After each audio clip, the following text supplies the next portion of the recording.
Oustaz Gaye, marhaba, bonne arrivée Oustaz.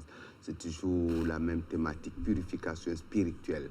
Comment réussir, comment, n'est-ce pas, prospérer, comment se protéger contre toutes les ondes négatives. Donc, c'est les mêmes thématiques depuis. Donc, bonne arrivée d'abord, Oustaz. D'accord, merci. Bonne arrivée à vous personnellement. Bonne arrivée à tout ce monde qui nous regarde de partout dans le monde, de près et de loin. Les milliards de téléspectateurs, plus particulièrement en Mauritanie et en Angola, où on nous regarde énormément, beaucoup.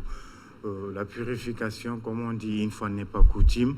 S'il a plu vendredi, dimanche ne peut qu'être beau. La purification, c'est la prospérité. La prospérité, c'est la réussite.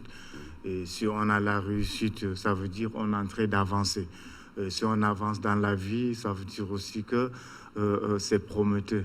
Et pourquoi toutes ces choses-là?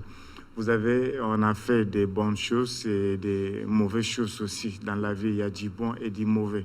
Et à la fin de l'année, on va calculer, regarder ce qui ne va pas. Le début de l'année, qu'est-ce qu'on veut? Certaines purifications. On a parlé ici de la purification du cœur.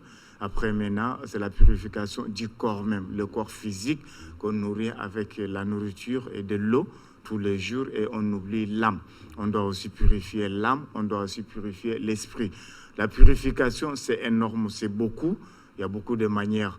Dans le Coran, il y a certaines sourates qu'on peut écrire et lire, et se laver et boire pour la purification. Dans la Bible aussi, la même chose qu'on appelle Al-Injil, dans la Torah aussi, et même dans le Zabour, le livre de David. Là aussi, il y a Zabour que vous connaissez. De là aussi, il y a certaines purifications que David, le père de Salomon, faisait certaines purifications à la fin de l'année qui existent jusqu'à présent. Et ils sont à deux prophètes ou envoyés de Dieu qui ont des pères prophètes. Salomon, fils de David. David était prophète. Joseph aussi, son père était encore prophète jusqu'à 3 arrière-grands-parents. Voilà. Avec ces astuces, c'est énorme, c'est beaucoup. On va revenir sur ça dessus tout à l'heure. Merci beaucoup, Stade. Merci d'avoir évoqué cela.